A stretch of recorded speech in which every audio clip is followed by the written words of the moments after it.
there's so many things here, such a wonderfully compressed and accurate statement of how to view a cult hero outside the context of stories of warfare. Because in this case, the hero is a baby. And when it comes to babies, really there's only one thing that will mark them, which is that they were born and then they die. Because baby heroes have to die. And sure enough, baby Dēmophōn, who is the referent here, will die. And he will die because the parents of the baby spoiled everything by panicking about what Demeter, the goddess of vegetation, the goddess of greenness, is trying to do to the baby, which is to immortalize him. And it's not going to happen the way Demeter would have liked to have it happen, where she likes the baby so much that she wants to spare him from death. But because, as I say, the parents have messed up, Demeter says to the parents, all right, he's going to be mortal after all, and it's your fault. But, and here's the consolation prize, even though the little boy will die, he will still get a Tīmē, an honor that is unwilting. And now we're just straight out translating aphthitos as unwilting, really trying to get the full measure of the metaphor built into aphthitos. Aphthitos, when it describes a masculine, feminine, aphthiton when it describes a neuter. And when we started our project, we were translating aphthiton when, for example, it applies to kleos, the glory of epic, as imperishable.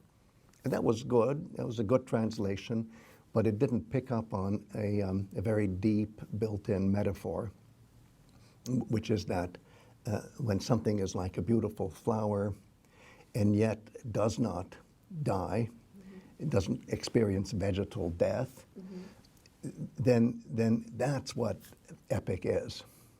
And similarly here, the hero cult that the baby will get as a cult hero, and that's what the goddess is promising, will be something that lasts forever. That's the mentality. It'll last forever. And isn't it nice that it's Demeter, who's the goddess of vegetation, who uses the vegetal metaphor? It'll be unwilting. And it'll, because the rites will be done on a seasonally recurring basis, is that it? Exactly, and because the Eleusinian games, or the Eleusinian contests, which are a kind of mock warfare, it's an athletic event that is like warfare even more than other athletic events. Because this athletic event happens year after year after year, every time there is an Eleusinian celebration, these athletic events will take place, and therefore they're everlasting. They're immortal. And in that sense, the Tīmē, the honor that the baby gets as a cult hero, will be unwilting. Just as the kleos that Achilles gets as a warrior hero will be unwilting. So there's an equivalence being set up there, right? An equivalence that hero cult and epic are parallel, that they can both give this kind of special immortality. Baby Dēmophōn will never be the star of an epic about wartime deeds. But the very fact that he died the way he died, that he was a protege of the goddess of vegetation, will give him an institution that will preserve, shall we say, his identity or his self forever.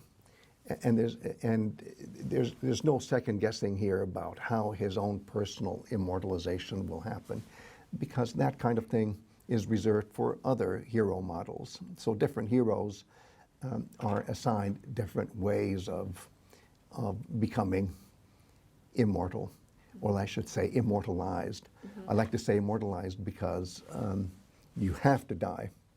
And baby Dēmophōn would have been the one exception, but the parents messed it up, so he's not an exception either. So he's like all other heroes. They have to pay the price of being a cult hero. They have to die. But then comes the immortalized state.